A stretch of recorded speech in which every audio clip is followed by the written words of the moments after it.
আসসালামু আলাইকুম।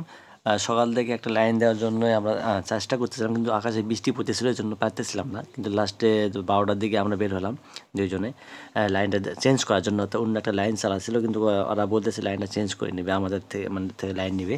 কারণ অন্য যে লাইনটা চালায় সেই লাইনটা একটু স্লো এইজন্য আমাদের কাছে অনেকবার এসে বলল। লাস্টে আমরা বের হলাম লাইন দেওয়ার জন্য। পরে ও যে লাইন সংযোগ ছিল সেই লাইনটা কাটে আমরা নতুন করে আমাদের থেকে লাইন দেওয়ার জন্য সাইকেল পুলে চলেছে। এখানে কাজ করতেছি আমরা। যে লাইনটা কেটে আমাদের লাইনে পার করে নিয়ে আমরা জোড়া দেবো। তারপর আমরা বাসায় গেলাম। বাসায় যে আগের কানেকশন ছিল সেটা কেটে আমরা নতুন করে জোড়া দেবো। এই জন্য ওখানে একটা ভাই ছিল, ভাই আমাদের হেল্প করলো। মোটামুটি তারটাকে যখন কাটে দিয়ে ফেললো আমাদের নতুন করে একটা সংযোগ দেওয়ার জন্য আমাদের থেকে আমরা সংযোগ দেওয়ার জন্য জোড়া দেওয়া শুরু করলাম। তার টিচে বক্স লাগিয়ে আমরা জোড়া দেওয়ার কাজ শুরু করলাম যে আমরা নতুন একটা সংযোগ দিতে চাচ্ছি। আমাদের দুরন্ত ইন্টারনেট কিন্তু মানুষের আস্থা এবং বিশ্বাসের যোগ্য জন্য দুরন্ত ইন্টারনেট সবাই